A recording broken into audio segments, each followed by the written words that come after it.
बिस्मिल्लाहिर्रहमानिर्रहीम। शुरू करता हूँ अल्लाह के पाक नाम से जो बहुत बड़ा मेहरबान नहायत रहने वाला है। दोस्तों, बहनों, भाइयों, बुजुर्गों, अस्सलाम वालेकुम। हम आपको हुजूर पाक सल्लल्लाहु अलैहि वसल्लम की हदीस मुबारक की सिलसिलावार वीडियोज में खुशामदीद कहते हैं। हमने ये सफर हदीस मुबारक के सबसे मुस्तनद सही बुखारी से शुरू किया हुआ है, जिसे उम्मत मुसलमान ने कुरान पाक के बाद सबसे मोतबर खिताब करार दिया है।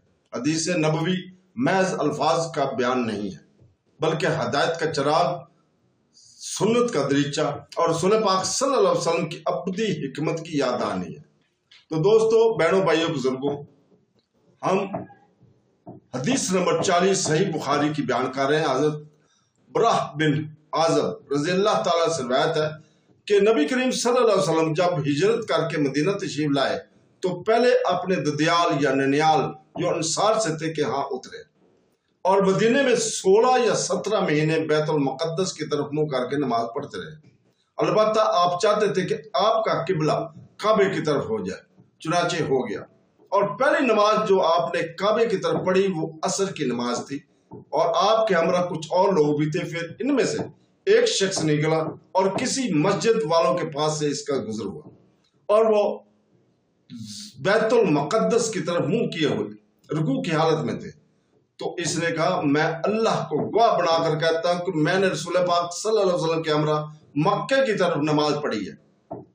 ये सुनते ही वो लोग जिस हालत में थे इसी हालत में बैतुल्लाह की तरफ फिर गए। और जब आप बैतुल मुक़द्दस की तरफ मुंह करके नमाज पढ़ते थे तो यहूदी और दूसरे अहले किताब नसारा बहुत खुश होते थे, लेकिन जब आपने अपना मुंह बैतुल्लाह की तरफ फेर लिया तो ये इन्हें बहुत नागवार गुजरा। तो दोस्तों, इसी हदीस में ज़हीर रावी ने अबू इसहाक बरा से भी बयान किया कि तवील कबला से पहले कुछ लोग फौत और शहीद हो चुके थे। इनके मुतल्लक हमें मालूम ना था कि इन्हें नमाजों का सवाब मिलेगा या नहीं। तो अल्लाह ताला ने ये आयत उतारी जिसका तर्जुमा है, ऐसा नहीं है कि अल्लाह ताला तुम्हारा ईमान नमाज ज़ाया कर देगा।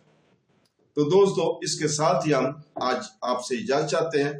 कल तक के लिए, कल इंशाअल्लाह ताला हम इसी वक्त आपके सामने हाजिर होंगे और हदीस नंबर 41 सही बुखारी की आपके सामने पेश करेंगे।